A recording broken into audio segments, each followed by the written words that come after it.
Pada adegan pembuka diperlihatkan sebuah tempat atau markas gangster yang berada di Jepang, di mana geng Yakuza telah mengambil alih tempat tersebut. Di sisi lain ada seorang kakek pemasang tato dimarahi oleh seorang ketua geng karena dianggap tak becus memainkan jarum tato di punggungnya. Tiba-tiba anggota geng lainnya datang membawa amplop berisi pasir hitam, di mana menurut si kakek tersebut itu akan merupakan sebuah kode akan terjadinya pertumpahan darah oleh sekawanan ninja. Namun justru mereka seakan-akan memperolokkan si kakek itu karena menganggap cerita si kakek itu hanya cerita mitos belaka. Ninja?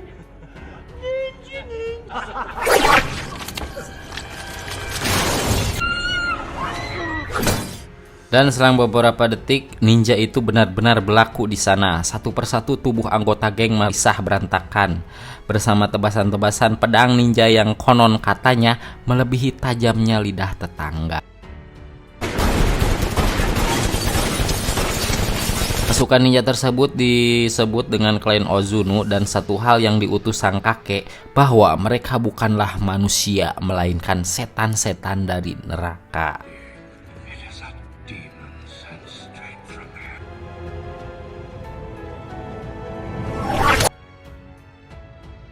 Diceritakan di Berlin, seorang agen Europol bernama Mika, dia telah menemukan adanya aliran dana pemerintah yang dicurigai menandai atau membiayai untuk sebuah kelompok dari klan yang bernama Ozunu tersebut.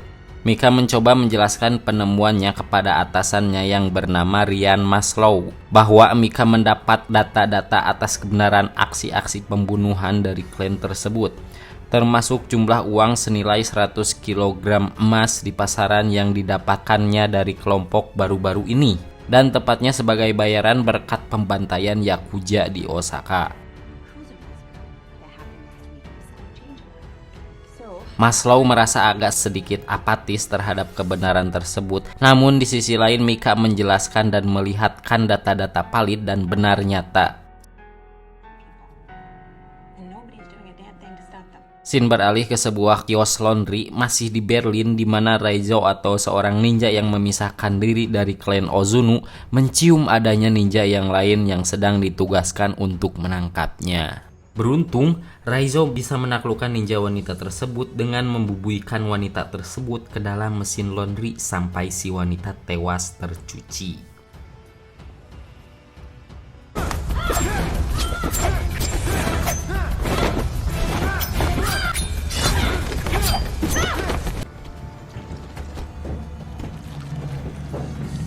Tiba di kamar apartemen, Raizo mengecek semua alat perkakasnya untuk jaga-jaga. Di antaranya ada surichan, kunai, samurai, shuriken, sarigama masih tersimpan rapih di lemarinya. Sekilas dia teringat sugesti atau doktrin dari klan Ozunu, di mana ia telah bertahun-tahun ditempa dengan ketatnya disiplin bela diri ninjatsu yang tak kenal belas kasihan itu. Di sanalah ia bersama anak yatim lainnya dididik tak boleh berkeluh kesah atas rasa sakit dan penderitaan yang diterima. Kekuatan itulah yang membuat Raizo masih bertahan sampai detik ini. Bahkan dia terus merawatnya sampai sekarang.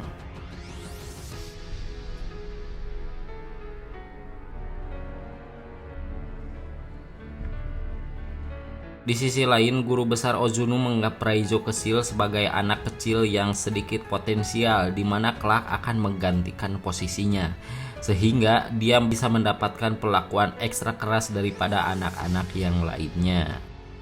Dari sini Raizo mulai merasakan aroma-aroma kekajaman yang tercaut di sana, dan semenjak itulah seseorang mulai bersimpati terhadapnya.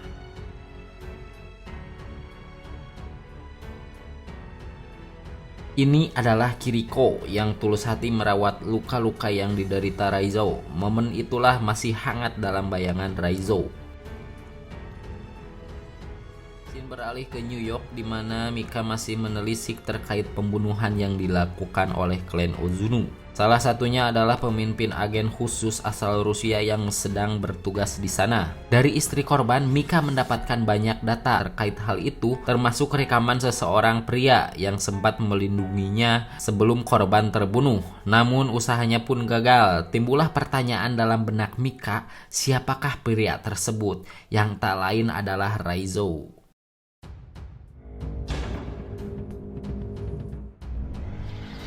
Keterlibatan Maslow terkait masalah ninjanya yang dikenal sebagai mitos ini memicu kecurigaan terhadap dari seorang pemimpin lembaganya. Bahkan mereka menganggap bahwa Maslow memiliki sedikit gangguan jiwa.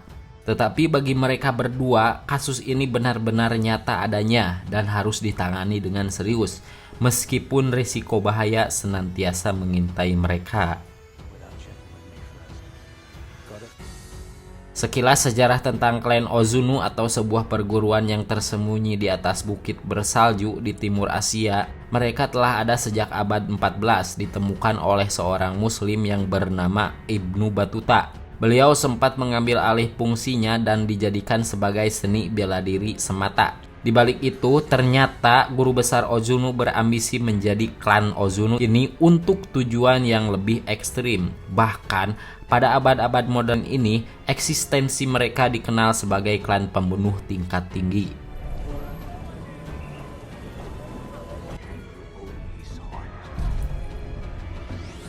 Doktrin kelas klan Ozunu bertentangan dengan nurani Kiriko. Di usianya yang sudah menjadi dewasa, begitupun Raizo ternyata di balik ketangguhannya terpendam hasrat akan sebuah kebebasan. Terlebih lagi ketika Kiriko dihukum dari guru besar Ozunu karena menolak membunuh rekan perguruannya. Di saat itu pula Raizo mulai terpaut hati untuk membalas kasih kepada Kiriko. Singkat cerita, malam pun tiba. Kiriko bertekad kabur untuk menggapai mimpi tentang kebebasan di luar sana. Meskipun sempat diperingati, Kiriko siap menanggung resiko demi menggapai mimpinya tersebut. Deras hujan diiringi petir menghiasi suasana gelap di malam itu, sekaligus menghantara detik-detik perpisahan mereka. Scene beralih kepada Mika yang hendak pulang ke apartemennya, namun situasi di sana berubah mencekam karena jaringan listrik di komplek tersebut tiba-tiba terputus. Aura ketakutan terlihat di sorot matanya meskipun dia tetap memberanikan diri untuk menyusuri sisi gelap apartemennya. Suasana bertambah mencekam ketika ditemukan amplop yang berisi pasir hitam yang dia sendiri amat sangat begitu paham akan maksudnya.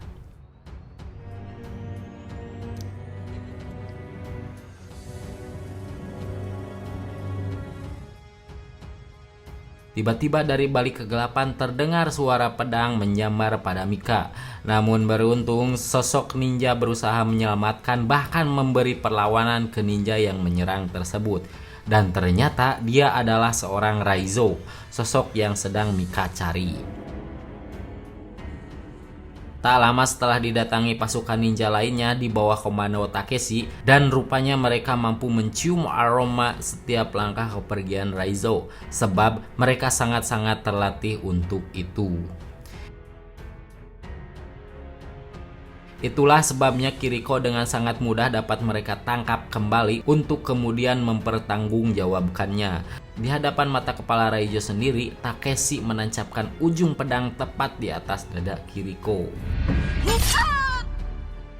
Semenjak kejadian tersebut, Raizo memilih untuk mengikuti jejak kekasihnya meskipun ia harus menjadi target buruan klan Ozunu hingga saat ini. Di sisi lain, Mika nampaknya belum seutuhnya percaya terhadap Raizo yang memilih berbelot dari klan tempat ia dibesarkan.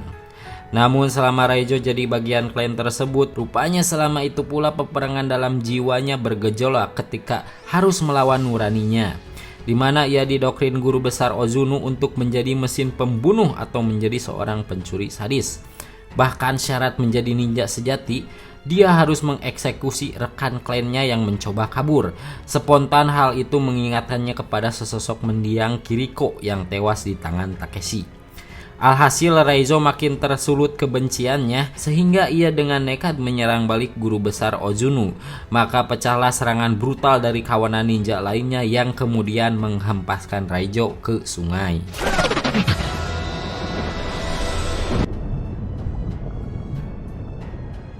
Semenjak insiden itulah, kini misi Raizo adalah membalas dendam terhadap klan Ozunu. Exit here. Singkat cerita, Mika membawa Raizo menemui Waslau untuk merencanakan negosiasi. Namun yang terjadi kemudian, Raizo justru ditangkap pasukan Europol dan mempenjarakannya.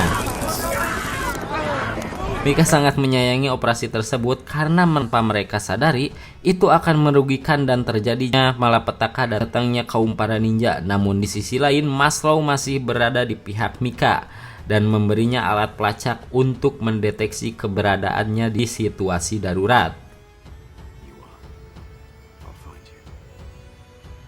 Sementara itu, Raizo telah mengalami siuman pasca disengat tembakan listrik oleh pasukan Europol tadi. Dan Mika pun mencoba menghampirinya untuk menjelaskan apa yang sedang terjadi.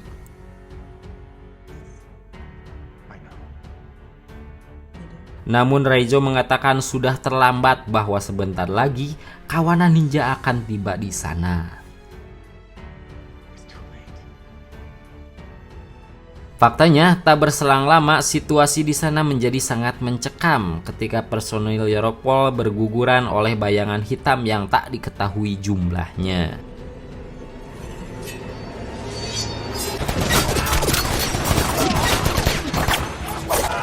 Open that gate. I can't do that. Sementara itu, Mika pun harus berpacu dengan waktu untuk melepas jeratan rantai dari tubuh Raizo. Make a hurry.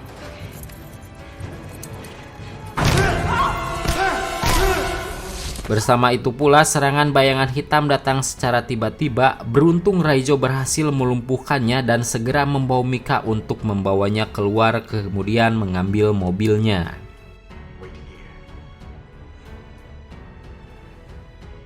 Sedangkan Raizo sendiri harus menghadapi Takeshi dan kawanan ninja lain, di mana dia hanya menggunakan Sarigama sebagai senjata andalannya.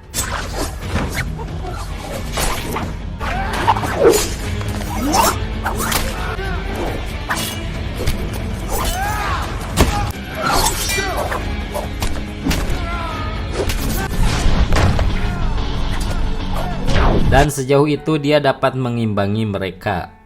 Di tempat lain, Mika berusaha untuk menghindari dari kejaran para ninja yang berusaha membunuhnya dan terus menembakinya dari shuriken.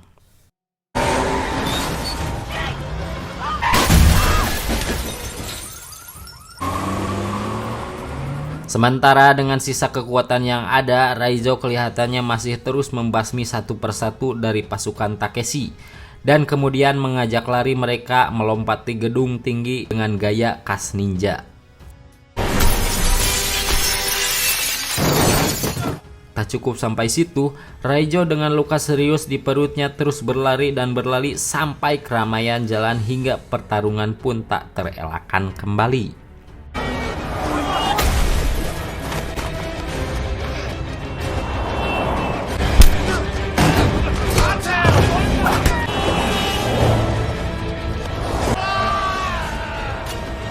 Tak lama kemudian Takeshi datang dengan ambisi ingin segera membunuhnya, namun beruntung Mika datang di saat yang begitu tepat.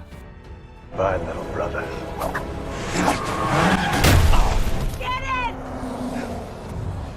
Pasca kejadian itu, Raizo memilih motel sebagai tempat peristirahatannya.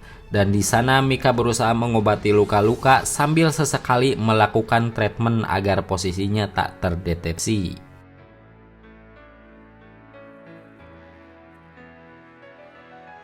Mika sadar bahwa situasi tak lagi bersahabat sehingga perlu penjagaan ketat untuk Raizo. Maka dia pun memberitahu kepada Europol tentang keberadaannya saat itu. Meskipun sebenarnya hal apapun takkan menghalangi Takeshi dan pasukannya untuk membawa kembali Raizo ke klan Ozunu. Dan hal itu nyata terbukti di hadapan Mika sendiri. Dalam 5 menit pasukan Yeropol tiba di lokasi motel tersebut. Setelah tadi Mika mengaktifkan alat pelacaknya, namun sayang sekali mereka sudah terlambat karena 10 menit sebelumnya Raizo telah dibawa pasukan ninja untuk menghadap ke guru besar klan Ozunu. Ketika di perjalanan menuju Padepokan, di mana Raizo mengingat kembali jurus-jurus ninjutsu dan berusaha untuk mempraktekannya. Bersama dengan itu, terlihat luka sabetan di perutnya terlihat pulih seperti sedia kala.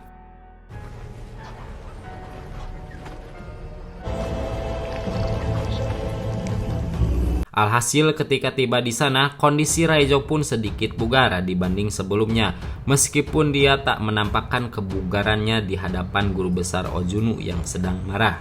Bahkan hingga di tiang kematian itu pun Raizo terlihat kelihatan pasrah, tapi ketika guru besar Ozunu menyodok ulu hatinya, tak disangka Raizo malah mengejeknya. Dan tanpa mereka duga sebelumnya, ternyata Raizo telah memakan alat pelacaknya sehingga Maslow dan pasukannya langsung memporak-pandakan padepokan tersebut.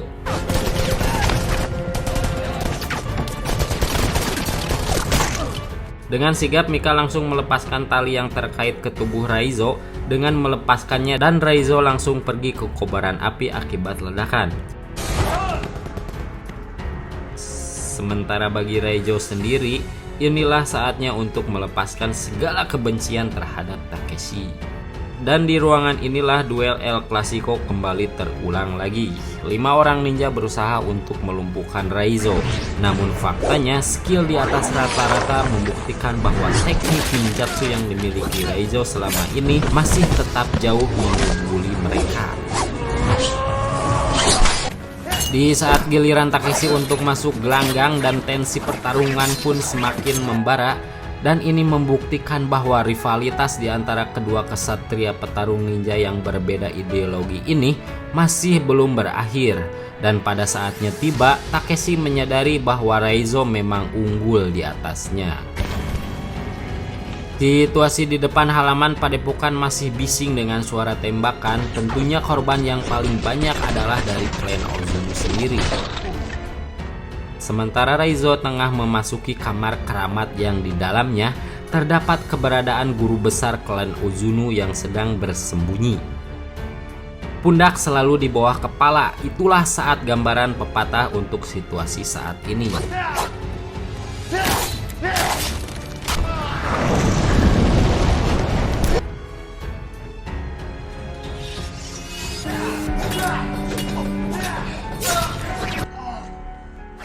Di mana jam terbang seorang Raizo masih di bawah dengan yang dimiliki guru besarnya. Hal itu terbukti ketika guru besar Ozunu dapat dengan mudah mengelabui pandangan Raizo.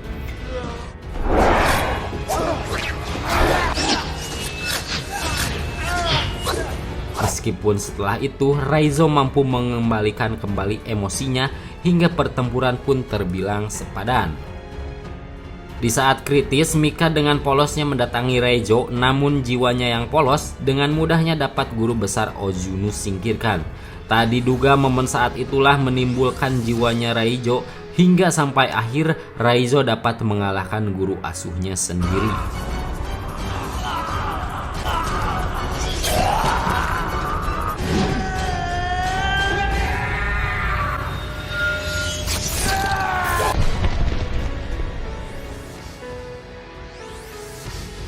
Raizo keluar dari puing-puing padepokan sambil menggendong jasad Mika. Sementara itu Maslow dengan sigapnya memanggil petugas medis untuk memastikan bahwa Mika masih hidup.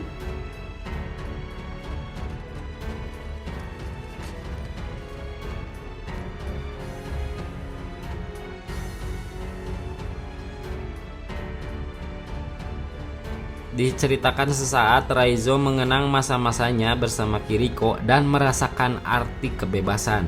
Dan di puncak perjuangan itulah Raizo menghirup udara kebebasan sebagai kado istimewa untuk Kiriko. Tamat.